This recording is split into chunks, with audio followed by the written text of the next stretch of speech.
Gravando, presidente. Bom dia a todos.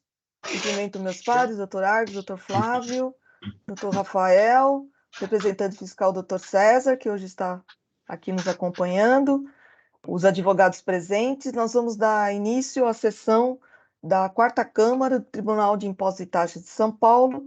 Hoje é dia 5 de julho de 2023. Nós temos patronos presentes. Vou entrar aqui. Então, pela ordem da pauta, porque nós temos patrono, nós vamos começar. O doutor Luiz Carlos, da Bodegas, está presente. Vamos começar pelo processo 414-5583, Bodega de Los Andes Comércio de Vinhos Limitada, da minha relatoria, um recurso de ofício. Bom dia, doutor Luiz.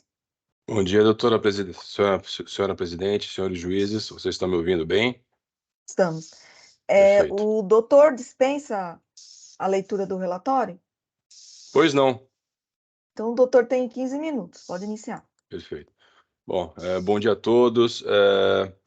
No presente caso, nós estamos tratando de um auto de infração com exigência de ICMS multijuros em decorrência de uma importação por encomenda, realizada por uma trading company localizada no estado de Rondônia, a WM Comercial Atacadista, conforme foi expressamente reconhecido pela fiscalização quando da lavratura do auto de infração. A fiscalização colocou no auto de infração que se tratava de uma importação por encomenda.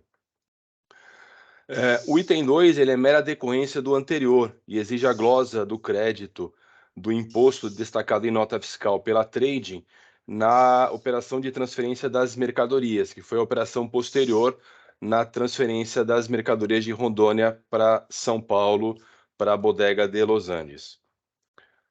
Foi dito que, com base no entendimento do STF, por ocasião do julgamento do ARE 665134, relatoria do ministro Edson Fachin, decidido pela sistemática de repercussão geral, que na importação por encomenda, o imposto cabe à unidade de localização do estabelecimento importador, a Trading Company, localizada em Rondônia, que é a WM Comercial Atacadista. Dessa forma, faleceria a competência a São Paulo para exigir o ICMS na importação na presente hipótese, que é o item 1 do auto de infração, e também, por consequência, haveria o cancelamento da exigência do item 2 do auto de infração. O julgamento, então, ele foi convertido em diligência pelo julgador de piso, de modo que a contribuinte, a recorrida, demonstrasse documentalmente que se tratava de uma efetiva operação de importação por encomenda. Por quê? Do ponto de vista da legislação federal, né, como se sabe, para a caracterização da importação por encomenda, nós temos que o importador deve celebrar o contrato de compra e venda com o exportador no exterior, assumir exclusivamente a responsabilidade econômica pela transação até a tradição da mercadoria e revender a mercadoria para adquirente pré-determinado aqui no Brasil. Isso foi feito, o julgamento foi convertido em diligência e, com base na documentação anexada aos autos pela recorrida, né, pela contribuinte aqui em São Paulo, demonstrando tratar-se de uma efetiva importação por encomenda, assim se manifestou a decisão de primeira instância. Foi dito o seguinte, abre aspas, dessa forma, observa-se através dos documentos acostados ao presente PAT, mais especificamente das declarações de importação e as notas fiscais eletrônicas emitidas para formalizar as importações, que se comprovam as importações por encomenda, por intermédio da Trading Company, localizada no estado de Rondônia, a WM Comercial Atacadista, logo sendo ela a destinatária jurídica dos produtos importados nos termos do quanto decidido pelo STF. Mais à frente, a mesma decisão diz o seguinte: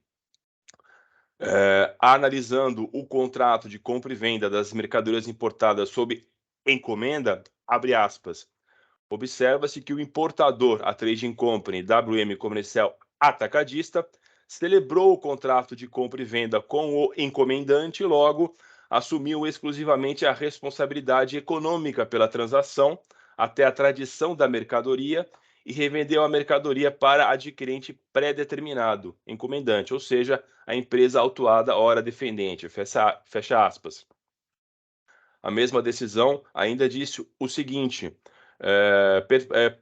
abre aspas, portanto, pelo conjunto probatório produzido pela empresa hora defendente, bem como os que já constavam anteriormente anexados pelo fisco, percebeu-se a nitidez que existia sim os recursos próprios e necessários na empresa WM Comercial Atacadista Limitada, estabelecida em Rondônia, para promover a importação por encomenda.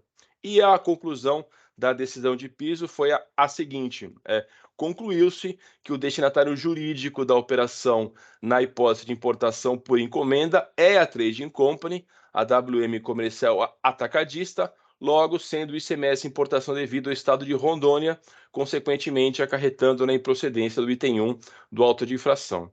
Portanto, senhores, pela documentação anexada aos autos, restou comprovado que a Trading é a destinatária jurídica da operação, ela que consta das notas fiscais e nas declarações de importação. Também foi ela que adquiriu a propriedade das mercadorias no exterior, em seu benefício e com recursos próprios, para ulterior revenda no mercado interno ao promissário comprador previamente definido, que é a hora recorrida.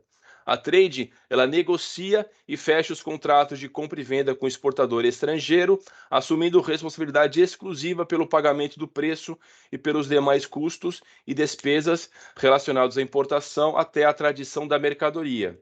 E foi demonstrado também que a Trading fez as tratativas comerciais com o exportador estrangeiro e que ela, a Trading, tem capacidade financeira para a operação. Assim, senhores, é inegável a caracterização da importação por encomenda no caso concreto, o que acarretou o cancelamento do auto de infração pela decisão de piso. Sobre esse ponto, a representação fiscal, no seu parecer em recurso de ofício, ela afirma que os contratos de câmbio teriam sido fechados pela matriz da WM Comercial Atacadista, situada no estado do Espírito Santo. Esse fato não descaracteriza a importação por encomenda, visto que os contratos de câmbio foram assinados pela matriz da Trading, localizada no Espírito Santo. Assim, não se trata de alguém estranho à operação, pois matriz e filial são duas partes de uma mesma empresa, sendo a matriz o estabelecimento principal e a filial o estabelecimento secundário. Tanto é assim que ambas estão registradas sob o mesmo CNPJ. Também afirma a representação fiscal, no seu parecer em recurso de ofício, que o desembaraço aduaneiro das mercadorias não teria ocorrido no estado de Rondônia, mas sim em estados diversos. Basicamente, o desembaraço dessas mercadorias ocorreu no estado do Espírito Santo. Ora, nos termos do próprio racional desenvolvido pelo parecer em recurso de ofício, mesmo assim, o ICMS importação não seria devido para São Paulo. Por quê? Afirma o parecer que, abre aspas, desembaraço aduaneiro realizado no estado A e adquirente, entrada física da mercadoria, situado no estado B, com o estabelecimento do importador regularmente constituído em algum desses estados, A ou B, sujeição ativa de ambas as operações do estado em que esteja constituído o estabelecimento do importador, mesmo que a mercadoria não transite por esse estabelecimento. Como a Trading tem estabelecimento em Santa Catarina, pelo racional desenvolvido pelo representante fiscal, o ICMS importação não seria devido, no Espírito Santo. O ICMS não seria devido para São Paulo, e sim para o Espírito Santo. Mas o principal motivo pelo qual não prevalece o racional desenvolvido pelo parecer em recurso de ofício do representante fiscal é que, nos termos em que decidido pelo STF, o destinatário a que alude a norma constitucional atributiva de competência é o destinatário jurídico da operação, isto é, aquele que figura no negócio jurídico internacional de aquisição do bem ou mercadoria junto ao exportador estrangeiro, que pode ou não coincidir com o respectivo destinatário físico. Conforme comprovado nos autos, cabalmente comprovado nos autos, o destinatário jurídico da operação é a Trading, localizada no estado de Rondônia, a WM comercial. Exatamente por isso descabem as assertivas do representante fiscal quando afirma, abre aspas, tais conceitos explicitam quem seria o destinatário legal nos diferentes tipos de operação de importação, mas não delimita a questão da forma a evitar conflitos de interpretação. No caso de se tratar de importação por encomenda, será necessário uma análise mais detida, pois não há consenso sobre o tema. Fecha aspas. Com o devido respeito, equivoca-se a representação fiscal, pois o tema está, assim, pacificado pelo Supremo Tribunal Federal, de modo que não há qualquer conflito de interpretação sobre o tema. O ICMS importação é sempre devido ao estado onde está localizado o destinatário jurídico da operação. E no caso da operação de importação por encomenda, ora em análise, é a Trading Company localizada em Rondônia. Em outras palavras, o ICMS ele é devido ao estado de localização do destinatário jurídico da operação, quem consta das notas fiscais e das declarações de importação, não importando o local de entrada da mercadoria, que por motivos financeiros ou logísticos pode ser diverso daquele onde se localiza a trading. E ainda insiste a representação fiscal na entrada física da mercadoria, como critério para demarcar a competência na importação, a sujeição ativa, com apoio no artigo 11, inciso 1, a linha D da Lei Complementar 87 de 96.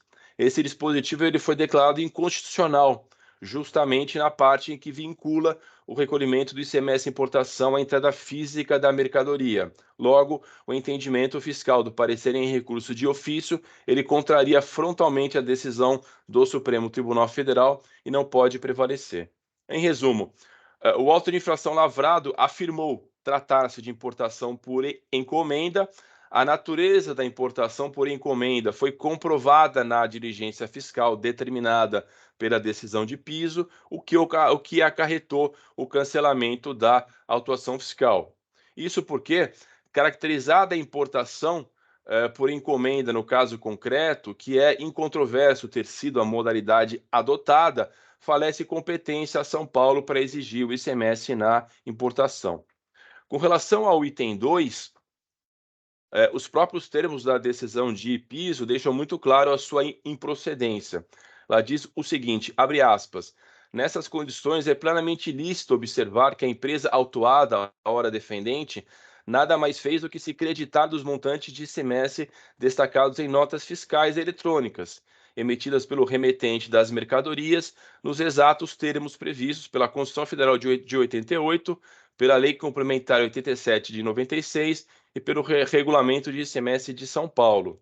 Note-se que as operações foram de saídas de mercadorias promovidas pela empresa WM Comercial Atacadista do estado de Rondônia, com destino ao estabelecimento da empresa autuada, hora defendente, estado de São Paulo, que ocorreu depois da importação, sendo pago o ICMS importação a favor do estado de Rondônia pela remetente, e esta possui natureza interestadual, em que o imposto a ser recolhido é devido ao estado de Rondônia, do remetente. E dessa forma, sobre essa aplicação, aplica-se a legislação tributária vigente nessa unidade federativa.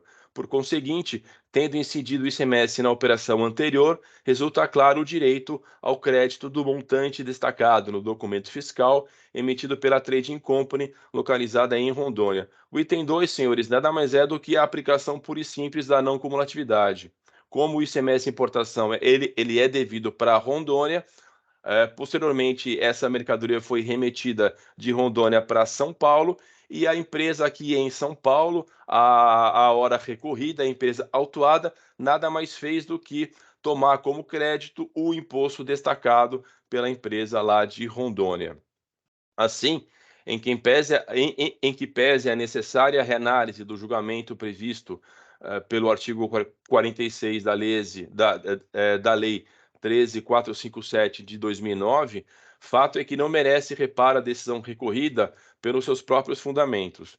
A conclusão, senhores, é que, diante de todo exposto, pede e espera a hora recorrida, seja negado o provimento ao recurso de ofício com a confirmação definitiva do cancelamento da autuação fiscal. Agradeço a atenção de todos. Basicamente era isso que eu tinha para falar sobre esse caso e fico à disposição dos senhores. Obrigado. Obrigado, doutor Luiz Carlos. Parabenizo pela sustentação oral. Eu vou ler meu voto. Só vou registrar aqui. Já vou ler.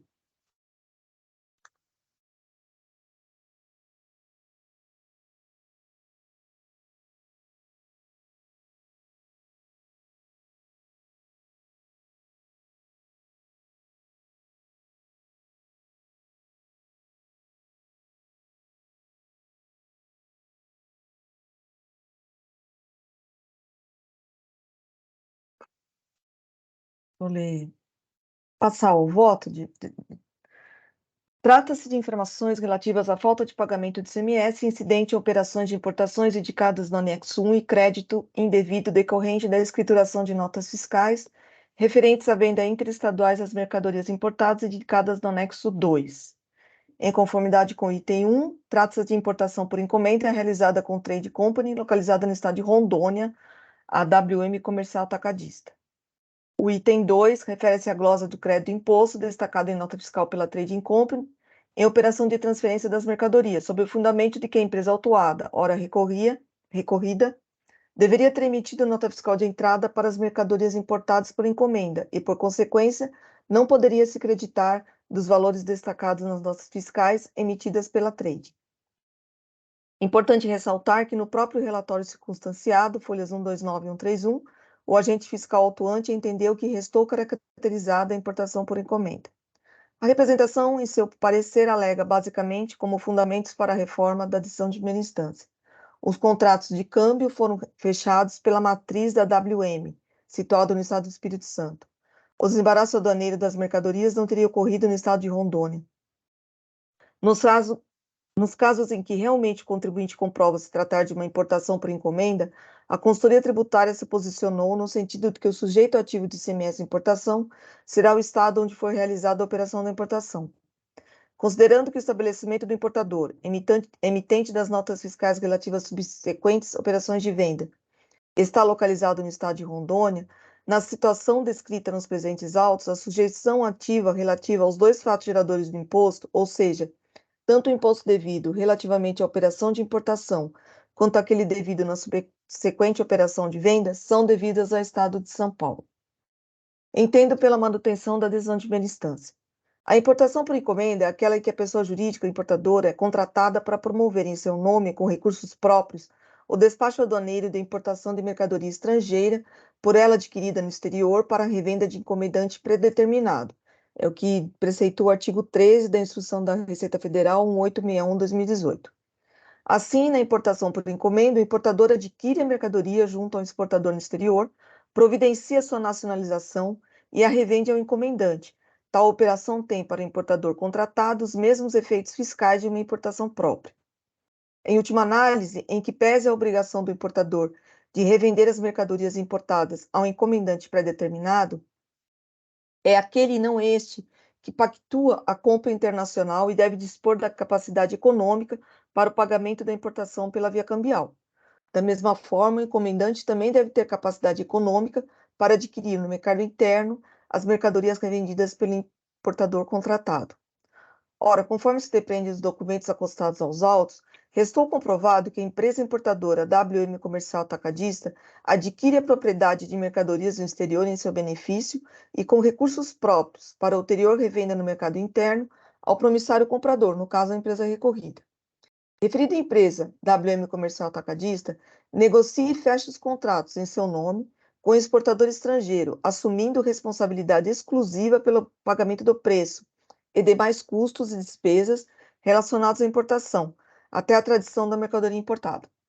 Ainda está comprovado nos autos que a empresa importadora fez as tratativas comerciais com o exportador estrangeiro e tem capacidade financeira para a operação. Os documentos apresentados pela empresa recorrida não deixam dúvida em relação à efetiva natureza da operação. E foi em função dos documentos apresentados que o julgador de primeira instância acolheu os argumentos de defesa e cancelou o auto de infração, tal como se depreende do trecho da decisão a seguir destacado. Abro aspas, item 34. Ou seja, na situação aqui analisada, na operação de importação das mercadorias, e que o desembaraço aduaneiro e a entrada física ocorrem no estado de Rondônia, tendo em vista que o negócio internacional que acarreta a entrada da mercadoria no país, com o pagamento do preço e a assunção dos direitos e obrigações sobre mercadoria importada, se perfazendo assim com a exclusiva participação da empresa Trade, sendo sujeito ativo o estado de Rondônia. Sobre o assunto, o Supremo Tribunal Federal já consolidou o entendimento nos autos do ARE 665134 em Minas Gerais, que na importação por encomenda, o ICMS de importação cabe à unidade de localização do estabelecimento importador, no caso, o estado de Rondônia. De fato, a tese fixada pelo Supremo, nos autos do referido processo, em repercussão geral, é a seguinte: o sujeito ativo da obrigação tributária de ICMS incidente sobre mercadoria importada é o Estado-membro no qual está domiciliado ou estabelecido o destinatário legal da operação que deu causa à circulação da mercadoria, com a transferência de domínio. Vale ressaltar, conforme bem decidiu o julgador de primeira instância, que no referido julgamento da Corte Suprema predominou o entendimento de que o destinatário a que alude a norma constitucional é o destinatário jurídico, ou seja, aquele que figura no negócio jurídico internacional de aquisição do bem ou da mercadoria junto ao exportador estrangeiro, que pode ou não coincidir com o respectivo destinatário físico. O item 2 decorre da infração está relacionado ao item 1, e em decorrência da aplicação do princípio da não cumulatividade do imposto, o crédito é legítimo. Outro imposto, voto pelo conhecimento do recurso de ofício, mas lhe nego o provimento pelos fundamentos anteriormente apresentados. É o meu voto que eu submeto aos meus pares. Alguém tem alguma consideração? Então, eu tenho. Primeira coisa é o seguinte: ou você tem coragem de dar uma interpretação diferente da do Supremo, já que para a gente, nesse caso, ela não é vinculante, ou você vai votar com a doutora Maria Helena. Por quê? Quando lá na Constituição eles falaram que era o destinatário final, eles falavam no destinatário físico. Por quê? Era qual estado aquela mercadoria entrar na economia.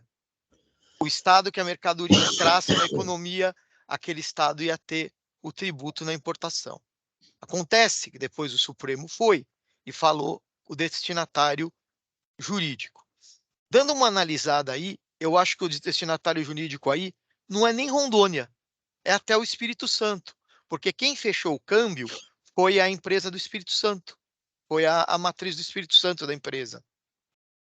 Então, é isso. Ou você faz ou você faz alguma coisa dizendo isso, ou você vota com a doutora Maria Helena. Eu fiz muitas e muitas e muitas e muitas preferências votando como eu falei. Eu não vou fazer outra, eu vou acompanhar. Porque é uma coisa que não adianta. Porque mesmo que ganhe aqui, lá no judiciário vai perder. Então eu vou acompanhar, apesar de eu não concordar, de não ser a minha opinião, eu vou acompanhar a doutora Maria Helena. É isso.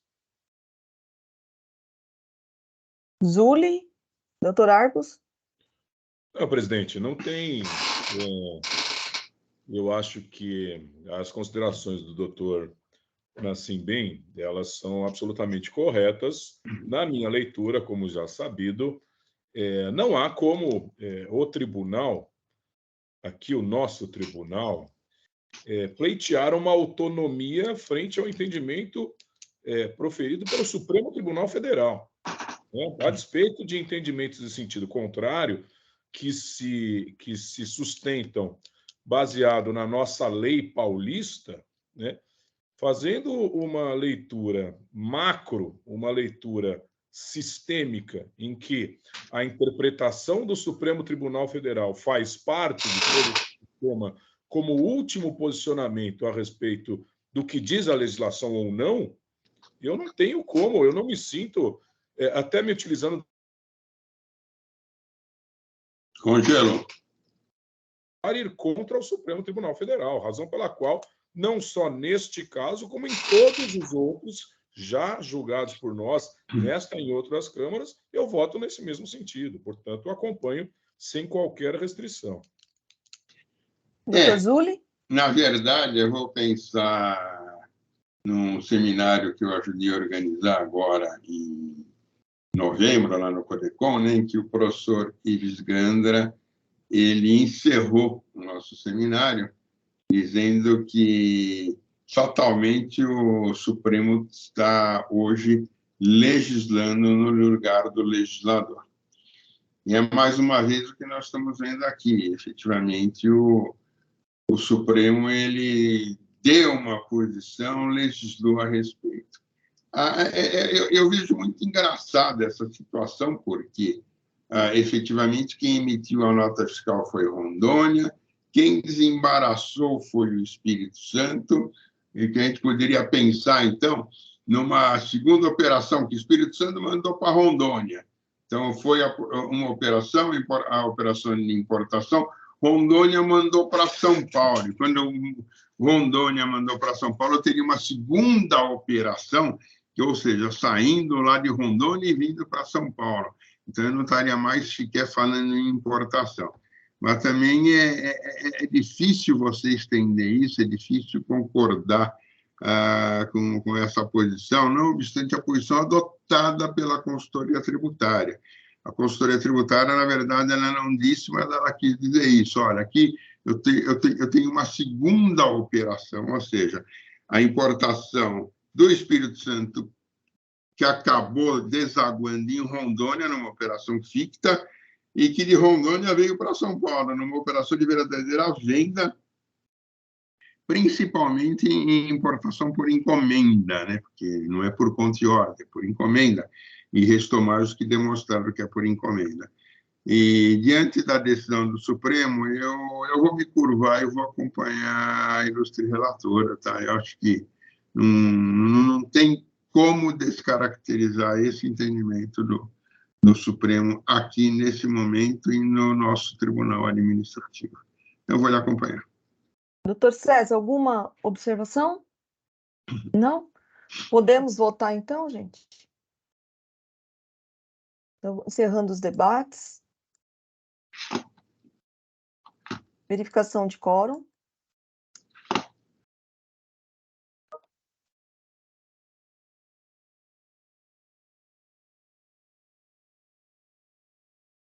Iniciar a votação.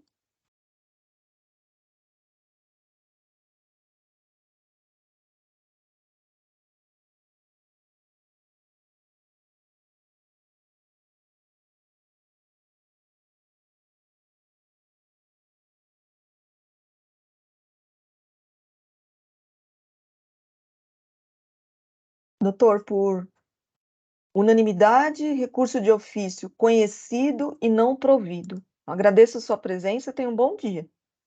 Obrigado a todos, gente. Agradeço a atenção dos senhores e desejo um bom dia a todos. Bom dia, E doutor. peço a permissão para sair da reunião. Obrigado.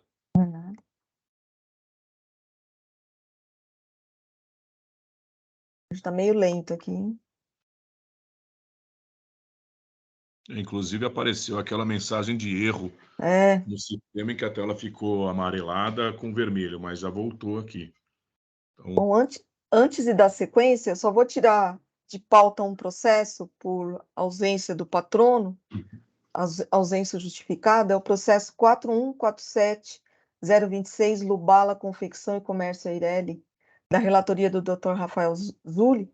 Eu vou devolver para a pauta.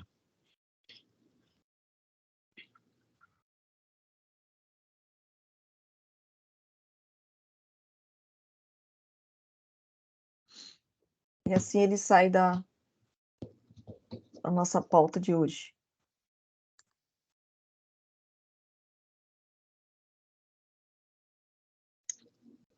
Nós temos mais dois patronos presentes, a doutora Gabriela e o doutor Felipe. E qual que é o próximo da...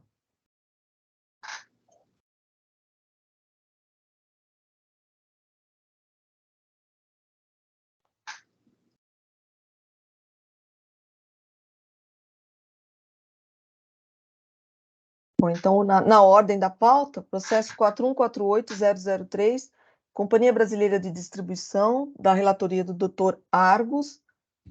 Nós temos presente a doutora Gabriela, Doutora, dispensa a leitura do relatório? Bom dia, dispenso. A doutora tem 15 minutos, por favor. Perfeito.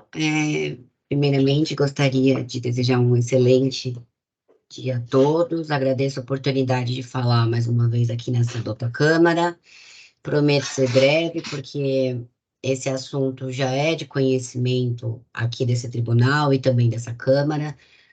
Vou trazer alguns pontos importantes, relembrando que esse caso ele se refere a operações em que a recorrente ela promove a saída interestadual de mercadoria, sujeitas ao regime de substituição tributária, em relação às quais o ICMS ele é devido nas sucessivas saídas internas, e ele já foi antecipado na respectiva entrada da mercadoria no estado de São Paulo, conforme prevê o 426A do regulamento ICMS. E aí, diante do volume das operações da recorrente, de entrada e saída interestadual de mercadoria, ela se viu derivada, né, do artigo 426A do regulamento ICMS, ela acabou firmando com o Estado de São Paulo um regime especial que permite o pagamento desse ICMS antecipado, previsto no 426A do regulamento ICMS de São Paulo, com crédito oriundo do ressarcimento ICMS-ST. Então, esse crédito oriundo de ressarcimento ICMS-ST, ele surge do pedido mensal que a recorrente faz perante o posto fiscal, onde ela apresenta, né, os arquivos modelo 1, 3, todos que, à época, a portaria CAT 17 determinava, para demonstrar o seu crédito, e aí, depois de um certo período, ela utilizava para pagar esse crédito de ressarcimento ICMS-ST o antecipado previsto no 426A. E aí, diante, né, dessa situação, e assim, nem vou chamar a atenção aqui para a presunção a que se levou a glosa desse crédito de ressarcimento de ICMS-ST, que levou a essa autuação de falta de pagamento do antecipado previsto no 426A, ela foi, então, autuada pelo 426A, porque esse crédito não foi considerado válido pelo posto fiscal. Então, o mais importante aqui que eu quero chamar a atenção na sustentação oral é que não há dúvida que o que se infringiu aqui, segundo o auto de infração, foi o disposto no 426A do regulamento ICMS. Então, por ter deixado de recolher de forma antecipada na GIA de junho de 2017 o ICMS. E aí, como se sabe, existe o tema 456, que foi julgado pelo STF, que concluiu pela impossibilidade da exigência de antecipação do recolhimento de ICMS com base em ato infralegal. E é justamente o que ocorre aqui. O 426A está previsto no decreto de São Paulo como a entrada no estado de São Paulo, como fato gerador, e é assim, inclusive, que a recorrente faz esse recolhimento. No entanto, a lei paulista prevê a entrada no estabelecimento. Então, até por causa do julgamento, né, desse tema no STF, a recorrente, ela, para ter a seu favor coisa julgada aqui no estado de São Paulo, de forma individual, ajuizou um mandado de segurança para que não fosse compelida ao pagamento do 426A do regulamento ICMS. E no mesmo sentido do que foi decidido que ela não deve se sujeitar ao 426A, uma vez que o fato gerador está previsto em ato infralegal e na lei não está previsto esse fato gerador. E aí, pela existência da coisa julgada, já que já transitou em julgado tal decisão a favor do contribuinte, e também pela existência da tese e aplicabilidade do tema 456 do STF, para afastar o artigo 426 do regulamento ICMS, inclusive que o Estado de São Paulo estava com amicus curiae nesse julgamento, estamos cancelando essas autuações de 426A nas outras câmaras, ou ainda, quando não canceladas, a conversão em diligência, para que a PGE e a autoridade fiscal se manifestem sobre. Então, rogamos pelo provimento do recurso ordinário ou ainda a conversão em diligência para que a autoridade autuante e a PGE se manifestem sobre a coisa julgada e sobre a aplicabilidade do tema 456 do STF. Muito obrigada. Obrigada, doutora. Parabenizo pela sua sustentação oral. Doutor Argos, a palavra é sua. Bom, presidente, bom dia. Bom dia a todos, mais uma vez. Cumprimento aqui os meus pares, doutor Rafael Zúlio, doutor Flávio Nassimbem, nossa presidente, doutora Maria Helena, aqui a representação fiscal, hoje na pessoa do doutor César, receba aqui os nossos cumprimentos, cumprimento todos os advogados que estão aqui logados, aqueles que nos assistem e também o nosso suporte. Presidente, se a senhora me permite, eu vou ler o meu voto, que ele está muito sintético e ele acaba sendo autoexplicativo. Posso fazê-lo? Pois não, doutor Argos, com certeza. Vamos lá. Delimitada a matéria a ser apreciada por esta Câmara Julgadora, passo ao voto. Antes mesmo de adentrar a quaisquer considerações sobre o mérito do presente AIM, entendo existirem dúvidas nos presentes autos que demandam esclarecimento a ser prestado, em colaboração pela douta Procuradoria do Estado, a cujos representantes desde já rendo minhas homenagens. Justifico. Colho no recurso aviado pontualmente junto aos itens 79 a 82 do apelo em análise, folhas 1178, considerações as quais, dado seu teor diametralmente oposto à lógica que sustenta o presente AIM, reputo deveras preocupantes. São elas. Na verdade, aqui sustentação oral. A preocupação acima referida ganha relevo quando, ao revisitar a decisão de piso, encontro junto às folhas 1149 e 1150 os argumentos que aqui destaco. Esses eu vou ler. Disse o julgador, sendo em conteste que ali as operações não se encontram sob o regime de ST, porquanto a tese fixada foi para antecipação do imposto sem substituição tributária.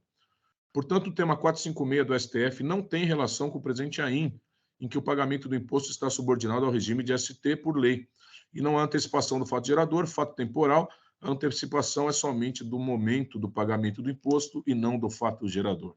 E também disse o julgador de primeiro grau, registro que o mandado de segurança foi impetrado em 4 de junho de 2012 e que a decisão judicial que determinou o recálculo transitou em julgado em 3 de outubro de 2016. O mandado de segurança não se aplica ao presente caso, considerando a data do fato gerador. Isso disse o julgador de primeiro grau. No mesmo sentido, destaco o item 46 do parecer da Lavra da Representação Fiscal, folhas 1196, com luzes para o seu conteúdo a saber. Eu vou ler também. Na verdade, a referida decisão do STF-RE 598677 não impacta nas disposições presentes do artigo 426-A do regulamento, pois o caso tratado no acordo envolvia situações jurídicas distintas daquelas tratadas neste artigo do regulamento. E, finalmente, como essência do que se apresenta enquanto dúvida, cito o item 60 do mesmo parecer. Eu vou ler. A lei ordinária previu a antecipação do momento do recolhimento do imposto, delimitando o critério temporal da hipótese de incidência. Portanto, a delegação prevista no artigo 60, inciso 1º da Lei 6374, supre a necessidade de reserva legal para a regulação da antecipação tributária, não havendo inconstitucionalidade da exigência contida no artigo 426-A, inciso 1º do regulamento.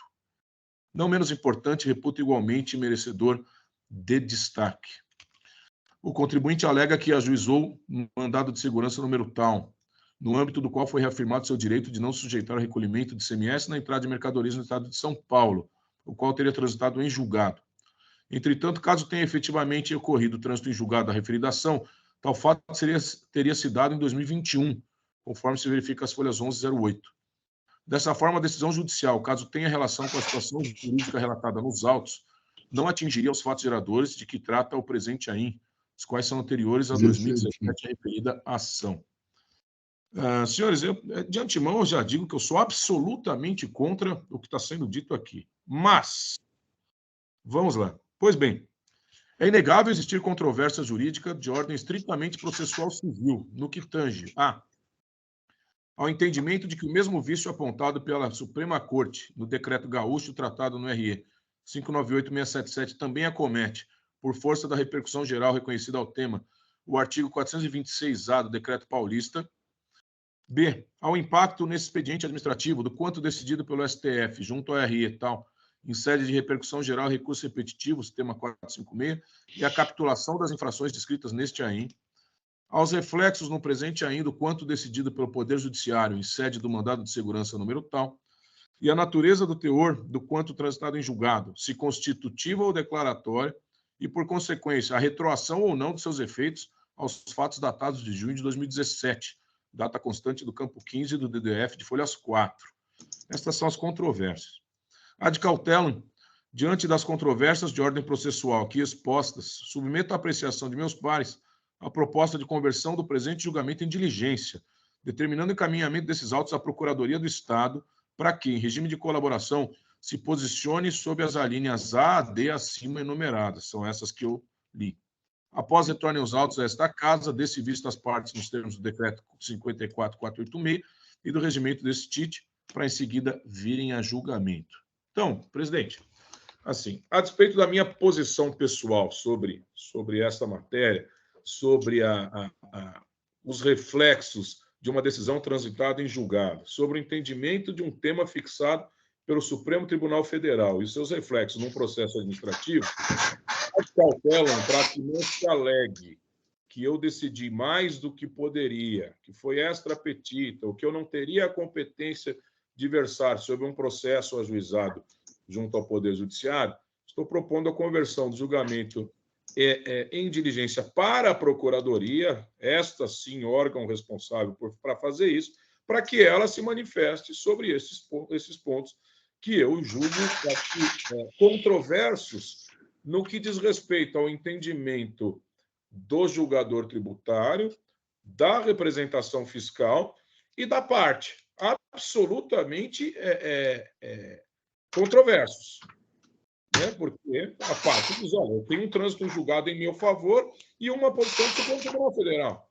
E, para minha surpresa, o julgador de primeiro grau, assim como a representação fiscal naquele momento, diz, não, o trânsito em julgado não se aplica ao caso e a tese não se aplica ao caso.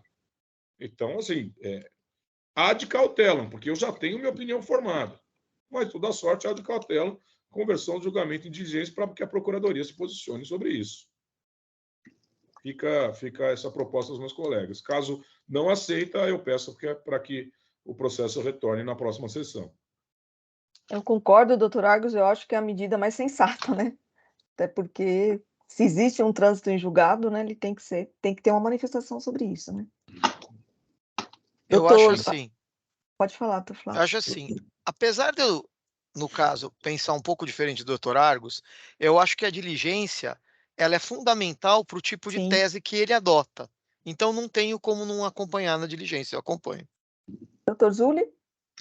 Eu vou acompanhar a diligência, porque, efetivamente, eu não vou dizer necessariamente acompanho o doutor Argos quanto à conclusão dele, mas, na verdade, o pedido foi indeferido. Então, efetivamente, não haveria de ter efeito nenhum em relação a tais valores, compensar os valores de débito. Mas, sem dúvida nenhuma, eu prefiro ver a diligência realizada para saber qual foi o seu alcance da medida judicial. Eu vou acompanhar o doutor Argos. Doutor César, alguma manifestação? Não? Então vamos votar? Encerrar debates. Verificação de quórum.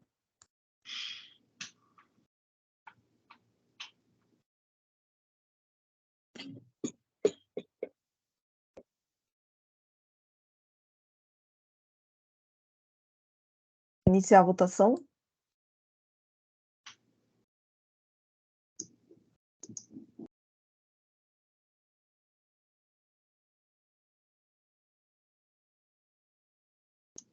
Doutora, julgamento convertido em diligência nos termos do voto do relator. Agradeço a sua presença, tenha um bom dia. Perfeito, um bom dia a todos. Peço licença para me retirar.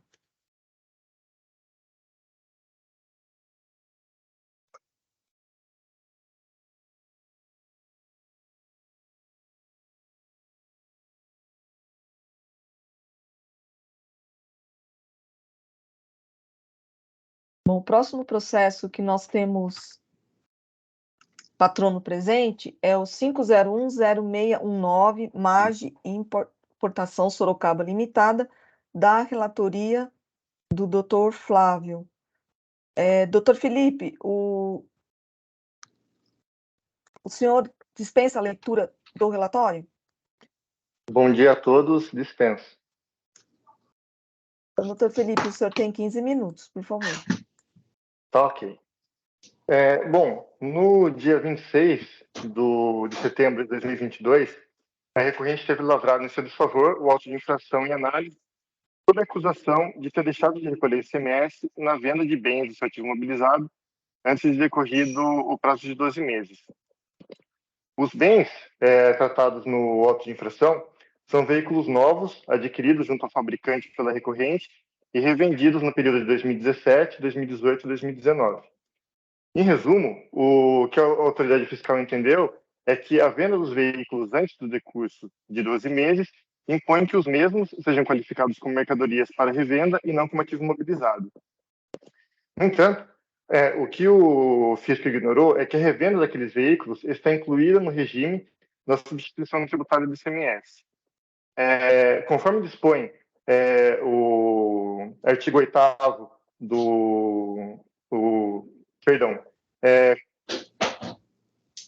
ao dispor sobre a incidência do ICMS sobre veículos automotores, o artigo 8º, inciso 12, alíneas A e B, da Lei 6.374/89, e o inciso 2, do artigo 301 do ICMS-SP, determinam que no comércio de veículos automotores novos, o ICMS deve observar a sistemática de substituição tributária e ser recolhido pelo fabricante ou pelo importador.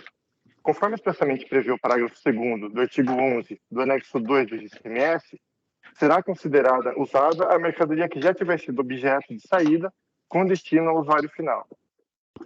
Ainda sobre a definição do veículo novo e veículo usado, o parágrafo 4º do artigo 1º da Lei 6.606 de 89, que trata de PVA no Estado de São Paulo, define que considera-se veículo novo aquele que ainda não foi objeto de saída para o consumidor final.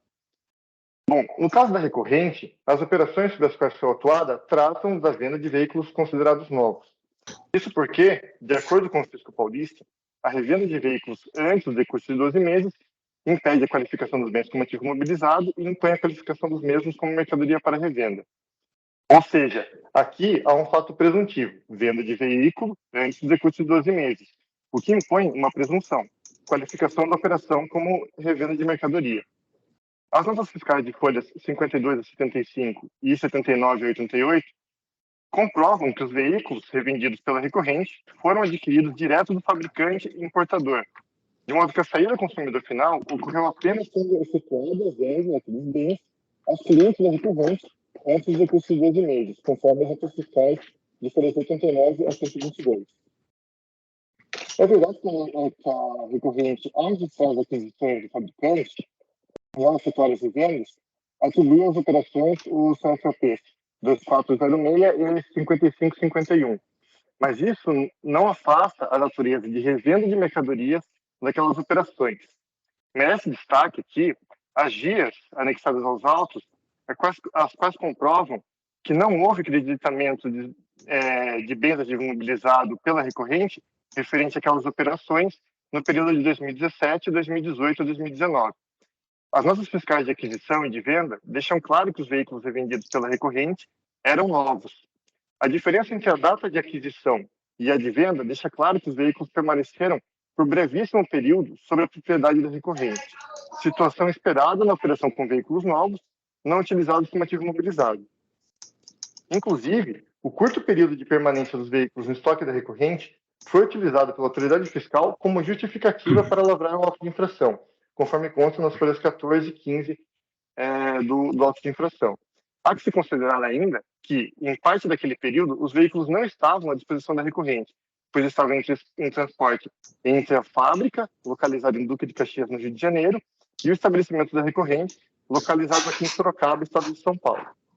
É importante notar aqui que é uma questão lógica. Ou os veículos são qualificados como ativo mobilizado, ou os veículos são qualificados como mercadoria para revenda.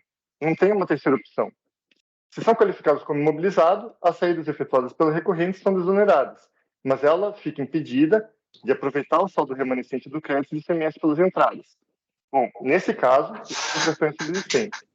Por outro lado, se são qualificados como mercadorias para revenda, como defende o fisco, o tratamento deve ser aquele previsto na legislação para a hipótese e, nesse caso, tendo havido a aplicação da substituição tributária, não há que se falar em nova incidência do ICMS. Ou seja, também aqui o auto de infração é subsistente. Veja que não há qualquer previsão legal que dê suporte à pretensão fiscal no sentido de considerar os veículos como destinados à revenda, não integrantes do imobilizado, e, ao mesmo tempo, desconsiderar a sistemática de substituição tributária já aplicada, exigindo a incidência do ICMS novamente. Conforme consta nas notas fiscais de folhas 52 a 75 e 79 a 88, na aquisição dos veículos pela recorrente, frise-se, houve o recolhimento do ICMS por substituição tributária. Em razão disso, esses veículos foram revendidos pela recorrente entre os meses de outubro de 2007 e dezembro de 2009, sem o destaque do ICMS. Como o pagamento do ICMS ocorreu na aquisição dos veículos por substituição tributária, a saída deles não estava sujeita à incidência do imposto, conforme prevê o artigo 274 do ICMS.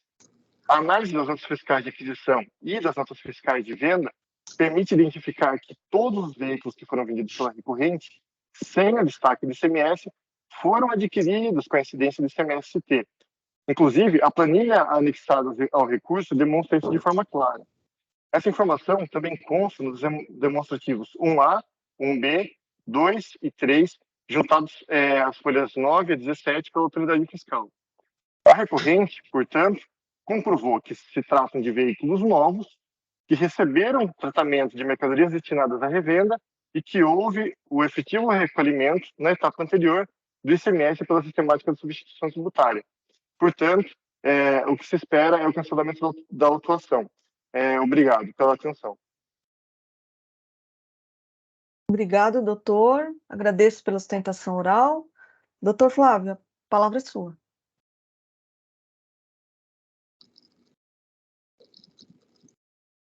Está fechado o microfone. Fechado o microfone. Perdão. Vocês estão me ouvindo? Tudo bem? Agora sim. Eu vou direto ao voto. Inicialmente, analiso a situação fática que ocorre com os veículos cujas operações embasaram a presente autuação. Estamos diante de veículos para test drive, que permanecem menos de um ano em propriedade da autuada e depois são revendidos para terceiros conforme declarações da própria autuada. Assim sendo, por se tratar de vendas de carros usados para terceiros, não se aplica o regime de substituição tributária. Artigo 301. Na saída de veículo novo com destino ao estabelecimento localizado em território paulista, fica atribuída a responsabilidade da retenção e pagamento do imposto incidente nas subsequentes saídas, até inclusive a promovida pelo primeiro estabelecimento. Citei o 301 inteiro e principalmente o inciso 2, a estabelecimento de fabricante ou importador localizado em outro estado. A própria autuada, em seu recurso, afirma que os carros não se destinam ao ativo imobilizado, mas à revenda. Não bastasse tal afirmação, fica claro das informações das notas fiscais que as mercadorias ficaram menos de um ano com a recorrente, tendo sido revendidas depois de usadas em test drive. Assim, por tudo que foi dito, o fisco pode considerar os veículos como não pertencentes ao ativo imobilizado e também fora do regime de substituição tributária, pois veículos usados são tratados como mercadorias, não sujeitas ao regime de substituição tributária. Não estando diante de complementação de imposto retido antecipadamente, mas de situação em que o imposto deve ser pago pelo recorrente, porque se trata de mercadorias não sujeitas ao regime de substituição tributária. Assim sendo, conheço e nego provimento ao recurso da autuada. Alguma É observação? assim que eu voto. Alguém tem alguma observação? Doutor Argos? Presidente, eu vejo aqui algumas controvérsias relacionadas ao que foi colocado, especialmente em sede de sustentação oral, e o entendimento do doutor Flávio. Se a senhora me permite, só fazer duas perguntas para o patrono. Sim. Doutor Felipe, eu pergunto para o senhor, se o senhor puder aqui me responder se é fato que os veículos em questão foram adquiridos e foram usados como test drive e foram revendidos em menos de um ano. Porque se isso é fato, não são mercadorias sujeitas ao regime de ST. Está com razão o doutor Flávio. Então, preciso que o senhor esclareça isso da maneira mais leal possível. Sim.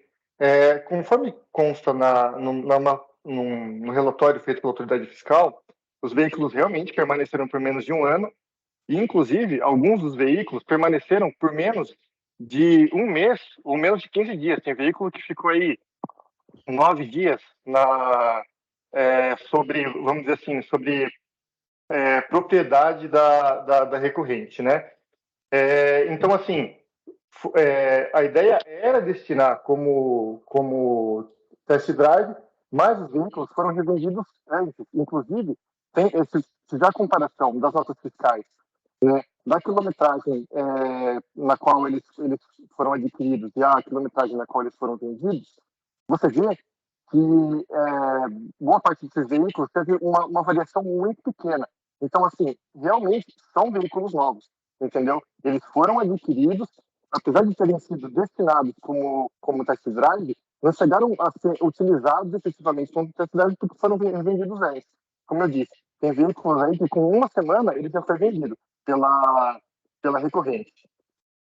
Eu te agradeço como eu bem coloquei aqui, agradeço a sua lealdade, mas eu digo que eu sou obrigado a concordar com o relator, porque, a despeito de você considerar não utilizar, né, como novo um veículo que é vendido após uma semana ou que rodou muito pouco, o fato dele ter rodado que seja 1 quilômetro, infelizmente, já faz com que ele não seja mais considerado um veículo novo. Perdão, posso fazer só um esclarecimento? pois não? Pois não. É que, na verdade, assim, os veículos, apesar de ter uma quilometragem baixa, essa quilometragem é referente ao deslocamento no próprio estabelecimento e, às vezes, na própria fábrica. Então, é uma quilometragem de 10 quilômetros. Se você verificar entre as notas, tem veículos que andam exatamente isso, 10 quilômetros, entendeu? Que é o tolerado por um veículo novo. Quando você compra um veículo novo, ele geralmente tem uma quilometragem baixinha ali, né? Sim. Presidente, eu acho que, com todas as vênias do entendimento em sentido contrário, eu vou acompanhar o entendimento do relator. O meu ponto também é assim, eles foram adquiridos para esse fim, né?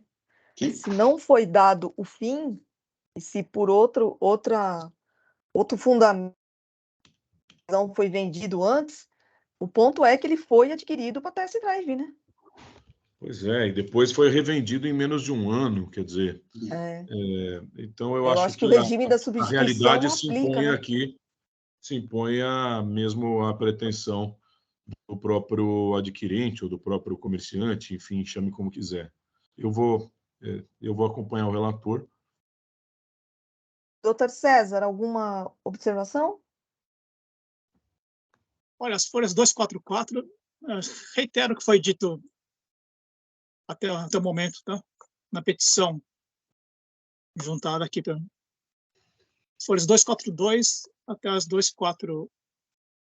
As 244 diz a mesma coisa que foi dito. É verdade que a recorrente, ao registrar as aquisições do fabricante e ao efetuar as revendas antes de 12 meses, etc., e depois, em seguida, na verdade, os veículos foram revendidos pela recorrente durante breve período, apesar de destinados à revenda, foram também disponibilizados para test drive de clientes, posteriormente vendidos ao consumidor final. Folhas 244. Doutor Zulli? Eu concordo com o doutor Flávio. É complicada essa situação, que, na verdade, o próprio contribuinte os adquiriu para test drive. Isso, aliás, acho que o ponto é esse. É comum, perfeito? E mesmo que ele tenha circunstancialmente vendido com 10, com 15 quilômetros, na verdade, ele adquiriu com uma determinada finalidade, efetivamente colocou em prática essa finalidade E imagine o seguinte, principalmente num período, às vezes, com falta de veículos, a oferta, ou que o vendedor não tivesse aquilo que o cliente assim o desejava, ele transformou essa aquisição, que era destinada a test drive, efetivamente como um veículo de venda regular.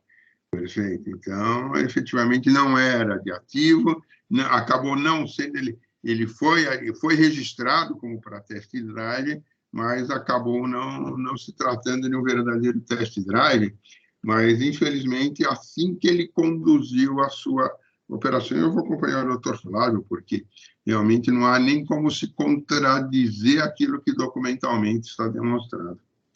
Não obstante os 10 quilômetros, os 15 quilômetros, isso às vezes acontece na agência, eu tenho um amigo que tem uma agência desse tipo de carro, e por vezes ele compra para test drive, mas até tem medo de colocar os carros para test drive, ele deixa os carros lá, mas ele adquiriu para test drive, às vezes deixa 2, 3 meses e revende os revende dessa forma, não como se ativo ou coisa parecida. Eu vou concordar com o doutor Flávio, eu não vejo outra saída.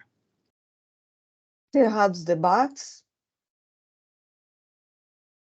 Verificação de quórum.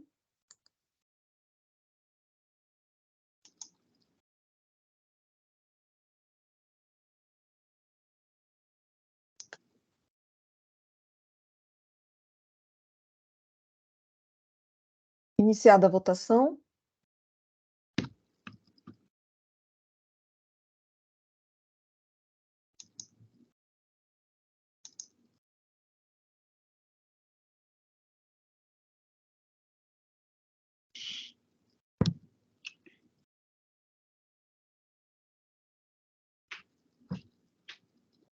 Doutor, recurso ordinário, conhecido e não provido nos termos do voto do relator por unanimidade.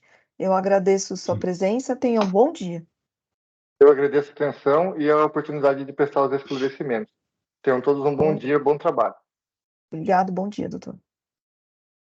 Não temos mais patronos presentes, então vamos pela ordem. Processo 4143-233, Jambeiro Caldeiraria Usinagem Limitada, é um processo da relatoria do Dr. Flávio, recurso ordinário que saiu, está retornando em vista, minha vista. Vai entrar aqui. Registrar.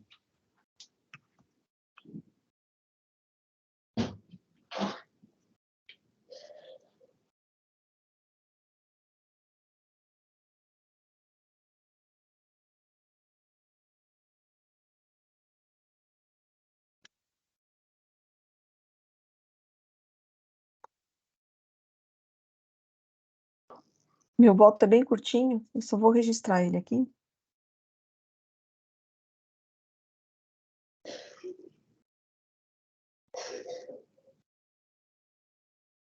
Doutor Flávio, o senhor precisa... Preciso confirmar, não. né? É, só vou... É que eu não vi o seu aí. Peraí. Tá complicadinho aqui. Nem consigo ver. Eu estou lhe acompanhando, mas espera um pouquinho. É que sabe o que acontece? Está complicado aqui o sistema. Estou apoiando aqui um pouco do sistema. Estou apoiando aqui um pouco do sistema. Tá com...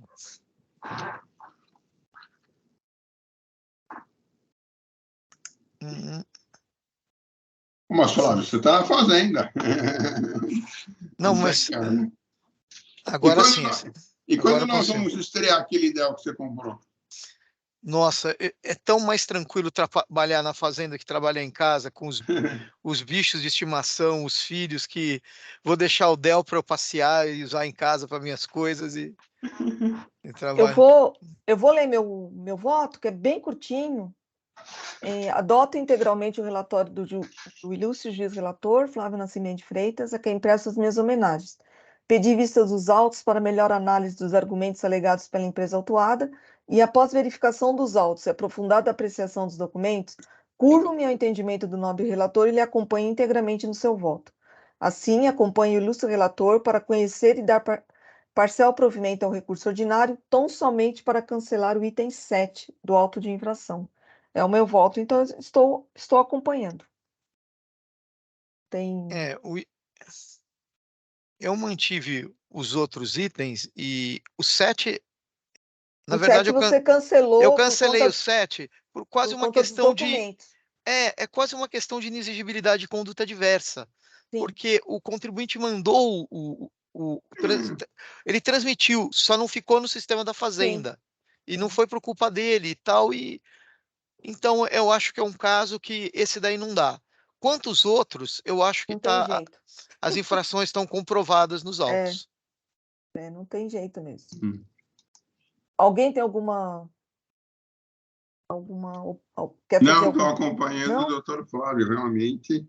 Tá? E nós conhecemos e sofremos, às vezes, exatamente com essa instabilidade do sistema.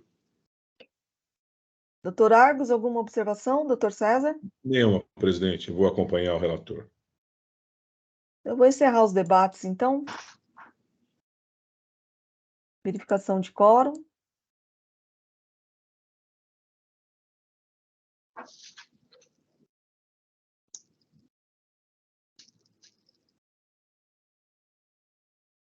Iniciar a votação. Então, apesar do meu voto, declaração de voto, eu também, na realidade, estou acompanhando o doutor Flávio, né? Então, os juízes têm que acompanhar o voto. Isso.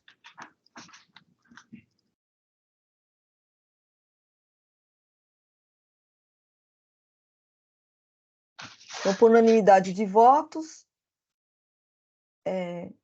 recurso ordinário conhecido e parcialmente provido nos termos do voto do relator. Vamos passar para o próximo processo. Próximo processo é processo 414-6638, Fontanella Transportes Limitada, um recurso ordinário da relatoria do Dr. Rafael Zulli. Eu só vou gravar a ausência da parte. Doutor Zulli, o senhor tem a palavra, breve, resumida. A palavra é sua. Esse processo, na verdade, a matéria, e é interessante, ela é conhecida, tá? Inclusive desta Câmara, da 10ª Câmara eu votei vários processos, perdão, alguns eu acabei provendo recurso ordinário por uma questão circunstancial, e outros, como esse, eu neguei provimento. O que acontece aqui? Na verdade, nós temos um crédito indevido em decorrência de notas fiscais que foram emitidas, tá? De emissões, neste caso, autoposto JVR Limitada, que não corresponde à efetiva entrada em mercado do estabelecimento, verificações realizadas no estabelecimento JVR, comprova que os documentos se referem às operações simuladas de venda de óleo diesel, conforme o relatório circunstanciado bem demonstra. O contribuinte traz vários argumentos, né? Diz que adquiriu as mercadorias pelo motorista que efetuou o pagamento junto ao frentista do posto, e nem ele, no momento, abastecendo que os comprovantes foram extraviados, enfim. Tá? Apresenta recurso ordinário, repetindo basicamente aquilo que ele colocou na sua defesa, e ele diz que é nulo, que cumpriu os requisitos da legislação, alega boa-fé, né, mas que eu vejo uma situação tão diferente daquela do crédito indevido de documento inidôneo, né? E, efetivamente, agora eu vou arrancar a sustentação oral, porque nós não tivemos, né? Para que se possa ter a não realizada. Tá? Esse processo eu tinha colocado para o dia 28. Eu vou alterar a data para o dia 5, por conta de que nós tivemos aquele probleminha de julho. Perfeito? Eu digo que constato preliminares objetivas, tá? a preliminar ainda deveria ter sido observado os requisitos do artigo 99 do decreto 54.486, a autoridade não fundamentou e nem comprovou os fatos, as informações que deram subsistência ao processo são ilegais, enfim, traz uma série de argumentos contra os efeitos jurídicos do lançamento, mas eu estou analisando e dizendo que foi cumprido 142, 149 e todas as regras do processo administrativo tributário, bem como do próprio lançamento, e eu estou afastando a preliminar. Tá? Aliás, a minha manifestação em relação a isso, digo que veio relatório circunstanciado, notificação, livro de entradas, conta fiscal, enfim, foi muito bem instruído o auto de infração, tá? E que as operações sob fiscalização referem a supostas vendas de óleo diesel da empresa Alto Posto para a empresa Fontanella Transportes. Aqui não há uma questão comum da responsabilidade solidária. Naqueles outros processos que eu me referi, estava efetivamente ocorrendo isso, tá? E ainda quanto a que afasto esses argumentos, quanto à nulidade do AIM, eu também não vejo nulidade do AIM, tá? Então afasto o argumento. Quanto à arguição de decadência parcial, o contribuinte argui essa decadência na forma do 150, parágrafo 4, eu estou afastando, inclusive estou lembrando daquela súmula 555, tá? Que diz que efetivamente Tribunal de Justiça Superior, que efetivamente será aplicado o artigo 173, lembra a súmula 436, estou afastando a arguição de decadência e ingressando no mérito. Eu digo objetivamente que verificações fiscais realizadas no estabelecimento autoposto JVR comprove que os documentos se referem a operações simuladas de venda de óleo diesel, conforme detalhado no relatório circunstanciado e comprovado pelos documentos juntados. Examinados autos, observa que o processo encontra-se devidamente instruído. No decorrer do processo, o autório foi concedido todos os prazos e momentos para manifestar-se, cumprir, inclusive, a regra da ampla defesa. Na hipótese, a recorrente creditou-se, então esse é o principal, do imposto no período de junho de 16 a junho de 18, em decorrente da escrituração de livros de entrada de notas fiscais eletrônicas de emissão atribuída a Alto Posto JVR, que não corresponde efetivamente à entrada no mercado do estabelecimento. Eu não sei por que, nesse período, isso foi uma prática comum. Tá? O fisco procedeu à devida verificação fiscal no estabelecimento Alto Posto, comprovaram que os documentos se referem a operações simuladas de venda de óleo diesel.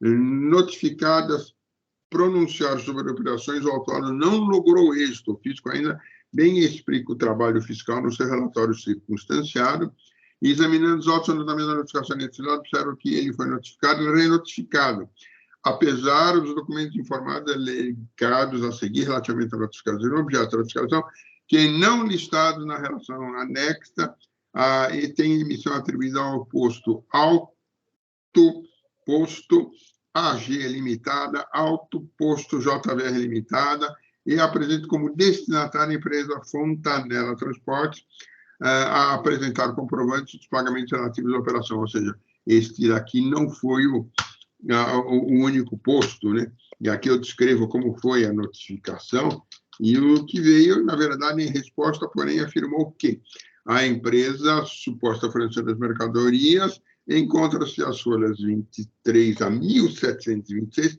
quando notificaram o comprovatório de efetividade das operações, apresentou a declaração por escrito, informando que foi vítima de fraude quanto aos documentos fiscais emitidos, não reconhecendo as operações. Ou seja, a própria emitente, o próprio Alto Posto, olha, foi objeto de fraude. Tá? Naquele outro processo, até aqueles outros, né, em outros nomes, o que aconteceu? Houve efetivamente, antes da constituição do crédito tributário, olha que interessante, houve o quê? Houve o estorno desses créditos pela destinatária quando soube da ocorrência geral dessas fraudes que estavam ocorrendo. Então, efetivamente, não se caracterizou. Todavia, observa os autos que, na verdade, a interessada não trouxe qualquer prova no processo, ficando somente no campo das alegações, como disposto acima, nem ao menos, quando notificado e renotificado, apresentou qualquer documento que pudesse infirmar o trabalho fiscal, limitando-se a alegar resumidamente que os abastecimentos somados à enorme quantia de 1 milhão e quase 500 mil reais durante 2 anos. E aí ele vem e argumenta boa-fé. E ele argumenta boa-fé, inclusive, em relação àquela questão nossa, né, da súmula 509, né, daquele julgado do Superior Tribunal de Justiça.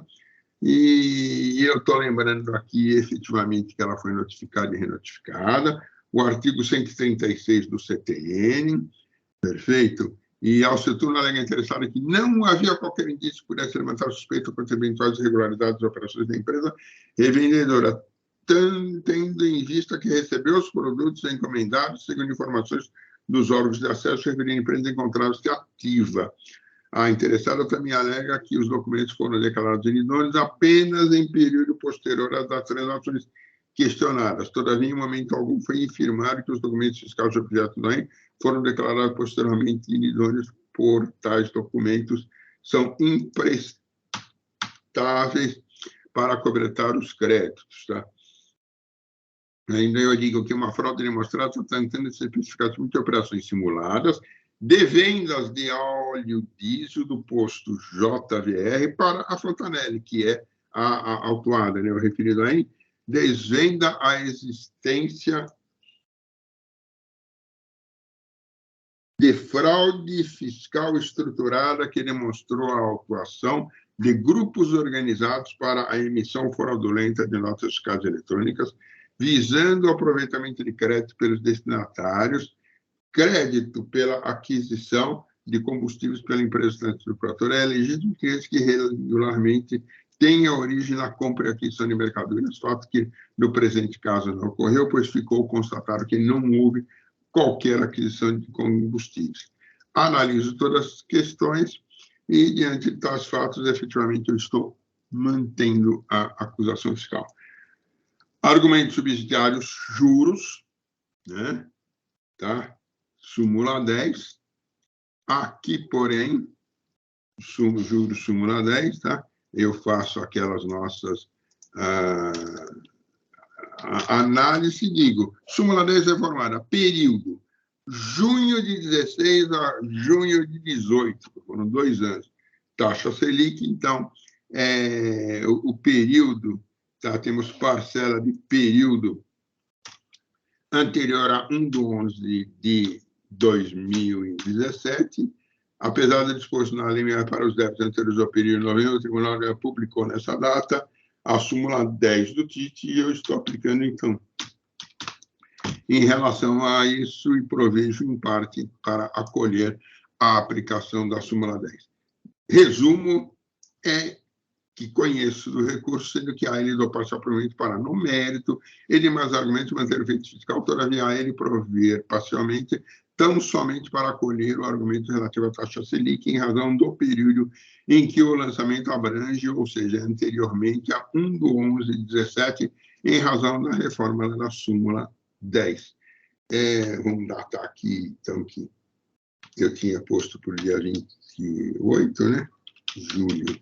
Mas, infelizmente, nós temos aquele problema técnico. É assim que eu voto neste processo. Vou registrar. Alguém tem alguma observação? Acompanho. A questão de documentos e provas, né? Não tem muito Não tem que jeito. Não tem. falar. Portanto, acompanho o relator.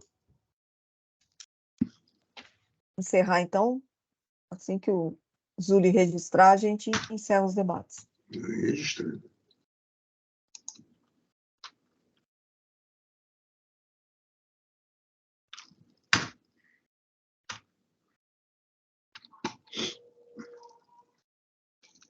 Vamos, foi.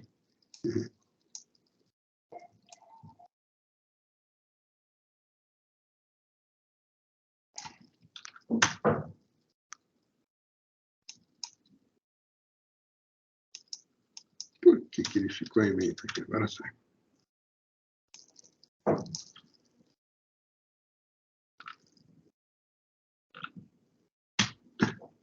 Então, eu não sei porque, às vezes, como está acontecendo aqui, ele deixa um monte de espaço entre uma linha e outra na ementa.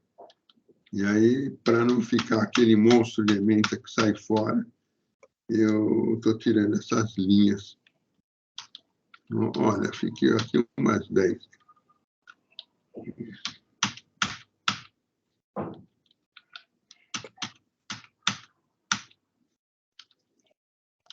Perfeito.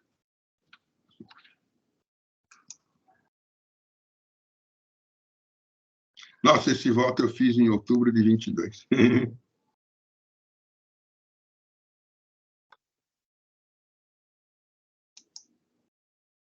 Parcialmente provido, é assim que eu voto.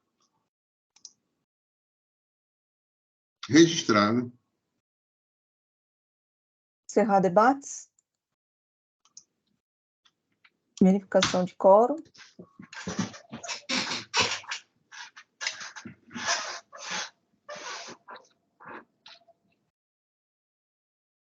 Iniciar a votação.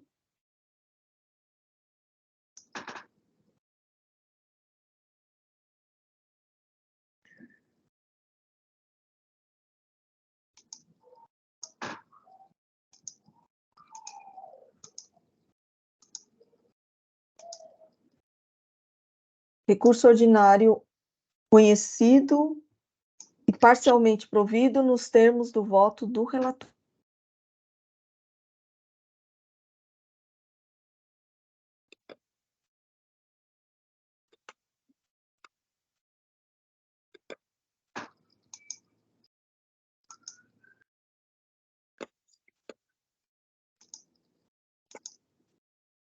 Próximo processo é o 414-6663, Anfa Indústria e Comércio de Confecções Limitada, é um recurso misto da relatoria do Dr. Flávio.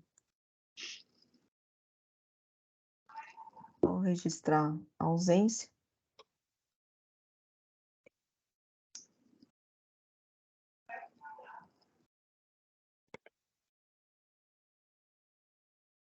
Pois não, Dr. Flávio, a palavra é sua.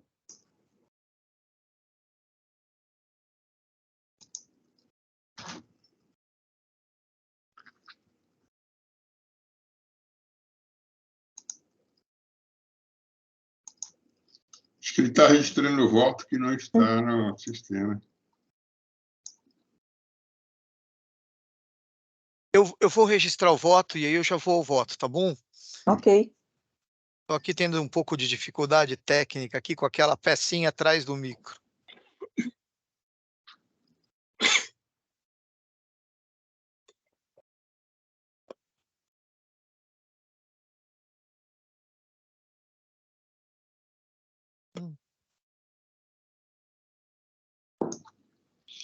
Interessante, né? Porque ele fala aqui no item 2.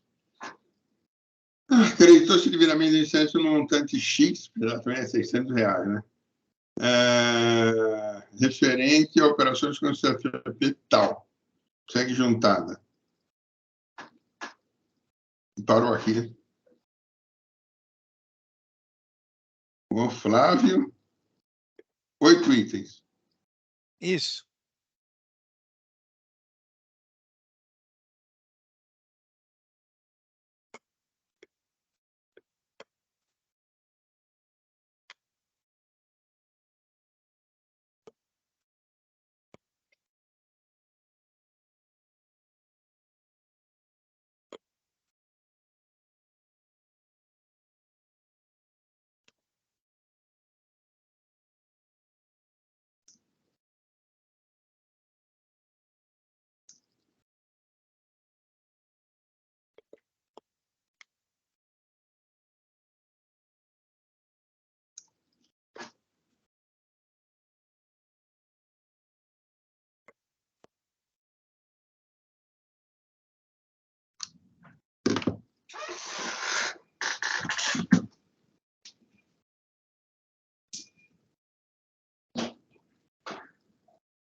Não. Deu um intervalo forçado. Não, não precisa. Cadê o pessoal? Daqui um minutinho eu já estou colocando aqui. Não precisa dar um intervalo. Só se algum de vocês precisar. Só um minutinho. Só um minutinho.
Pronto, acho que agora vai.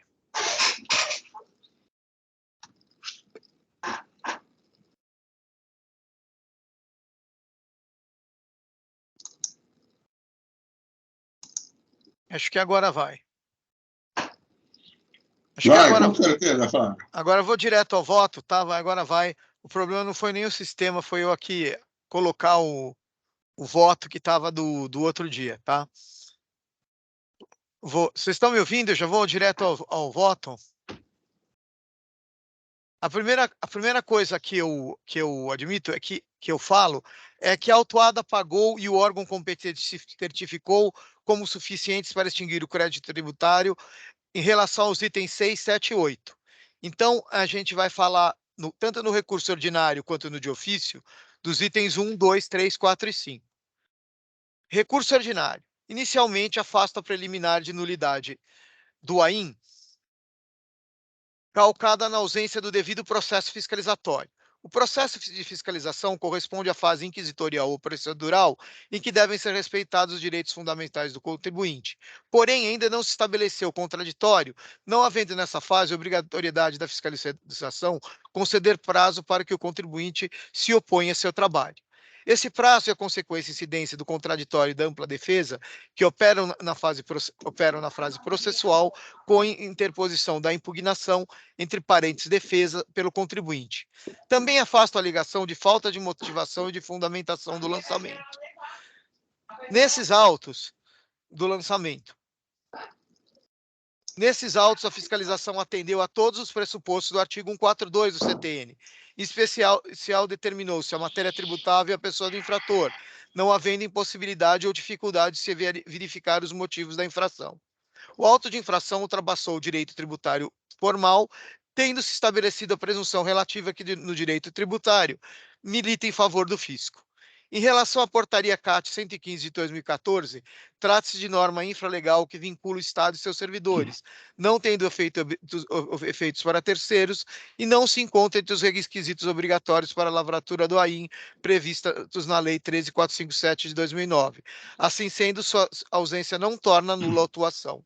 A legislação paulista não só não manda, mas também proíbe que a fiscalização ao lavrar o AI considere os créditos nas operações anteriores. Assim sendo, correta a fiscalização autuar a situação específica, sem considerar os créditos nas operações anteriores. A multa não é confiscatória, mas adequada para coibir a infração que comina. Mesmo que assim não fosse, não pode o julgador na esfera administrativa, vou trocar aqui, não é tributária, negar vigência à multa prescrita em lei com base em princípios constitucionais, principalmente após a vigência da Lei 13.457 de 2009.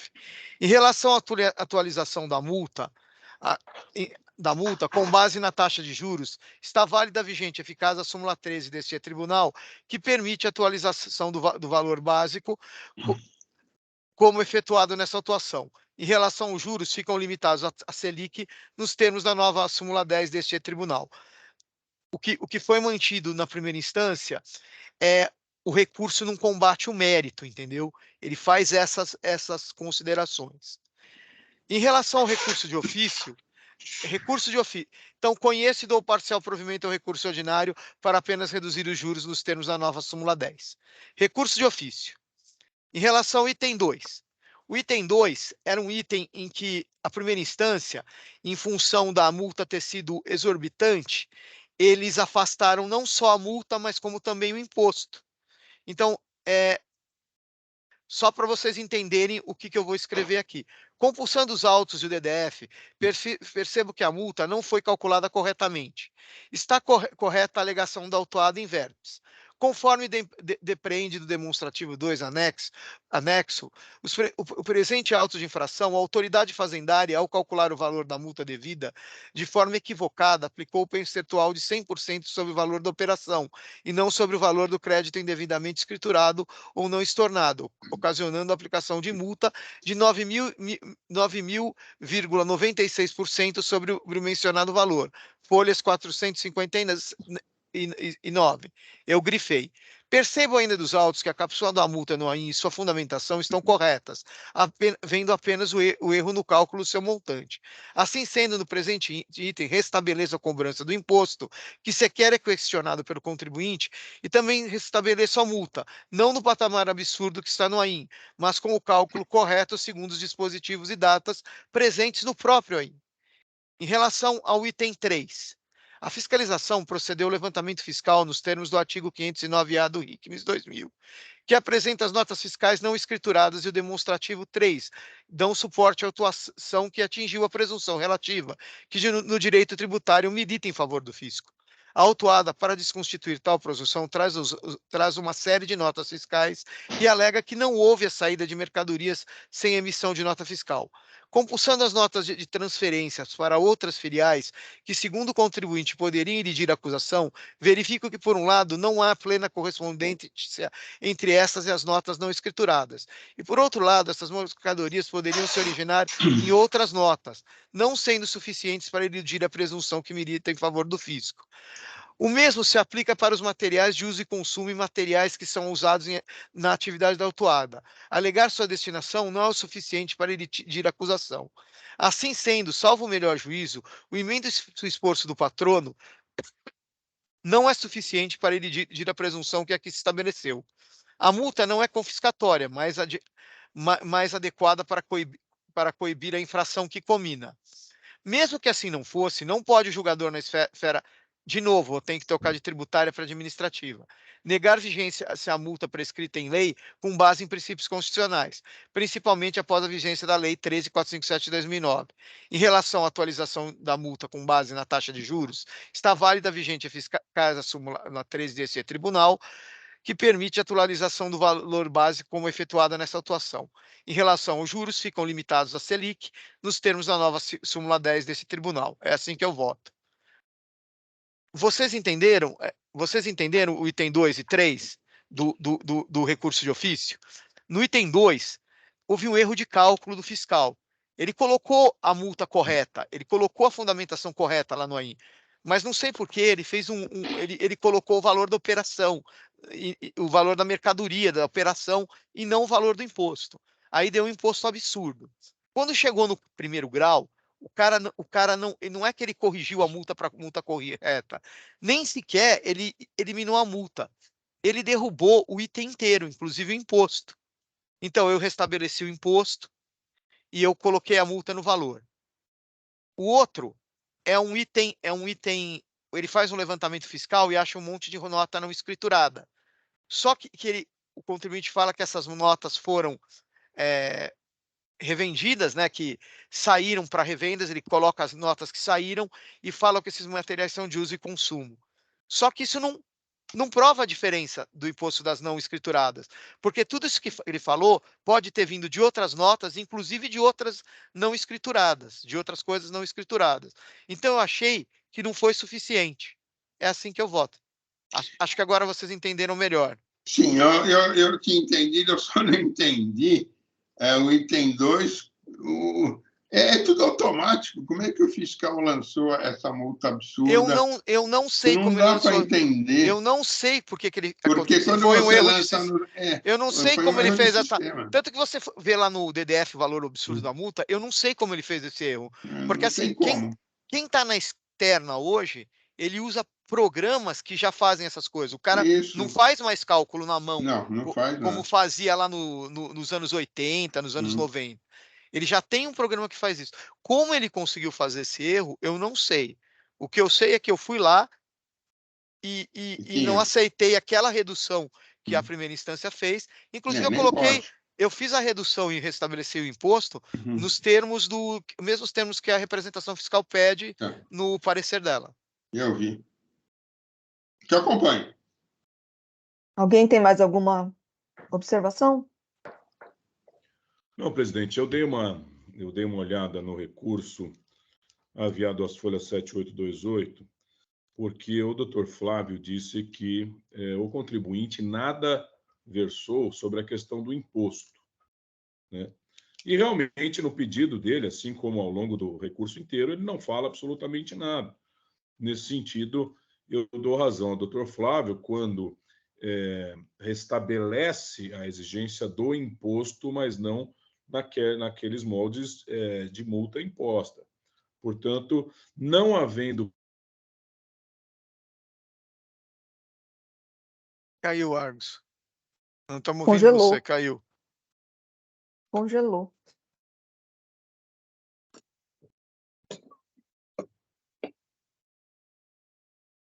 Se ele estivesse em Portugal, não acontecia isso, tá vendo? Vocês estão me ouvindo ou não? Agora sim.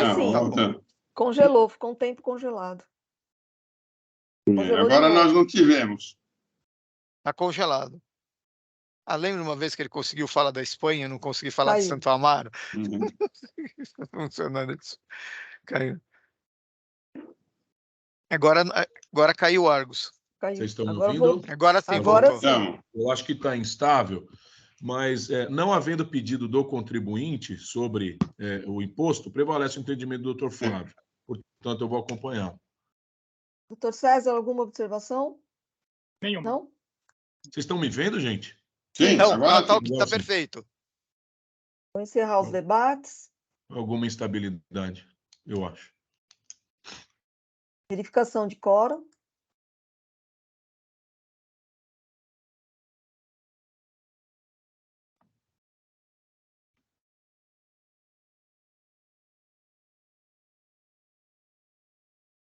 Iniciar a votação.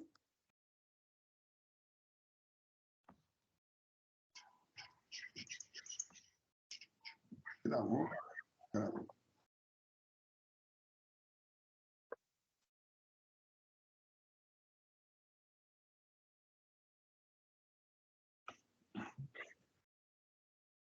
Por unanimidade de votos, nos termos do voto do relator, recurso ordinário conhecido e parcialmente provido, recurso de ofício conhecido e parcialmente provido também.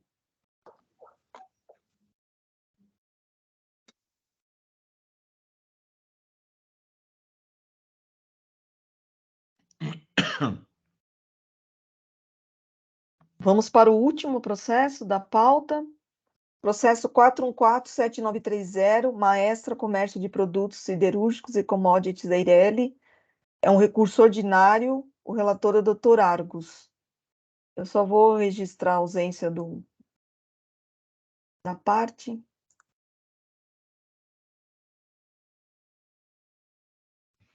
Dr. Argos, a palavra é sua.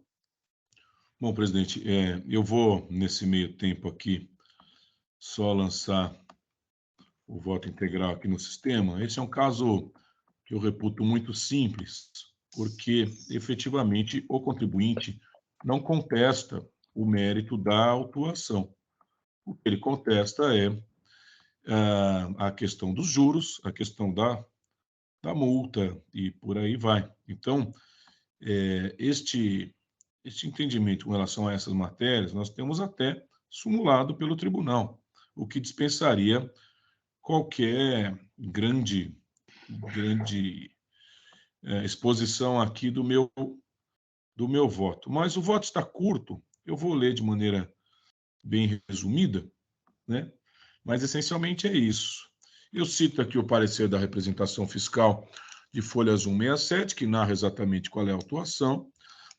Eu afasto qualquer afirmação de nulidade, eis que o auto é rígido, consoante apontado pelo também representante fiscal, as folhas 169.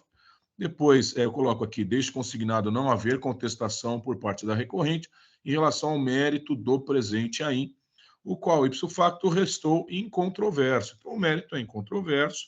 Mesmo assim, eu vou às páginas 149 dos autos, da leitura do recurso ordinário, ainda que se intitule o item 3 do mérito, o recurso em exame apresenta insurgência com relação aos juros aplicados no AIM. Cito a súmula 10 falando sobre a Selic, cito a questão do caráter vinculante desse entendimento, considero aqui inexistirem na presente autuação operações realizadas em períodos anteriores à edição do decreto 62761, né? Então, não há qualquer controvérsia quanto aos índices aplicados no presente caso. No que diz respeito ao caráter confiscatório da multa, trazido junto ao item F, eu digo que as afirmações não merecem guarida, sempre cito aqui algumas posições pessoais, mas digo aqui que alegar inconstitucionalidade me deixa de mãos atadas, caso contrário, eu violaria o artigo 28 da nossa legislação contenciosa. Né? Com relação à atualização do valor básico da multa, cito aqui a súmula 13. Não há que se falar em aplicação do artigo 527-A, porque o DDF evidencia a falta do pagamento de imposto, que é o principal elemento aqui a ser considerado. Com relação a argumentos manejados em relação às instruções CAT 10 de 68, eu cito aqui que foram preenchidos os requisitos do artigo 142 e também CAT 10 vai falar aí relativamente que o auto de infração será lavado nos casos de crédito indevido de imposto, que é o caso. Então, como eu coloco aqui, frente à realidade fática encontrada nos autos, julgo o correto trabalho fiscal devendo a acusação do presidente Jair ser mantida nos termos de sua lavratura. Muito de forma resumida, é como voto, presidente. Esse processo não tem prova, não tem nada, né? Tem nada. Não, e não há contestação quanto ao mérito. Acompanho. Simplesmente se são questiona argumentos juros, multa, forma de cálculo, então todas que alguns previstas até a em gente não leis, pode nem estipuladas. saber. Nada a discutir. Então, alguém tem mais Paixão, alguma... Alguém tem mais alguma Não. observação? Acompanho. Então, vamos encerrar os debates.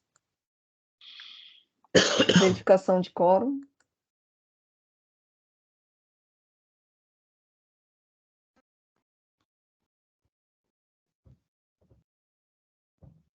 Iniciar a votação.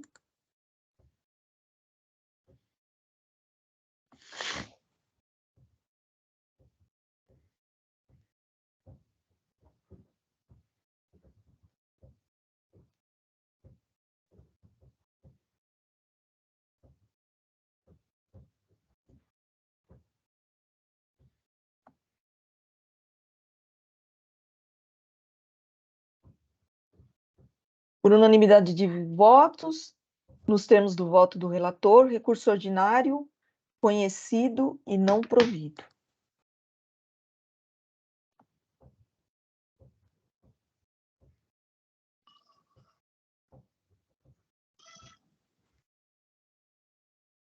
E assim nós encerramos a sessão de julgamento, dia 5 de julho de 2023, da 4ª Câmara do Tribunal de Impostos e Taxas de São Paulo. Por favor, Jailson, você suspende a gravação?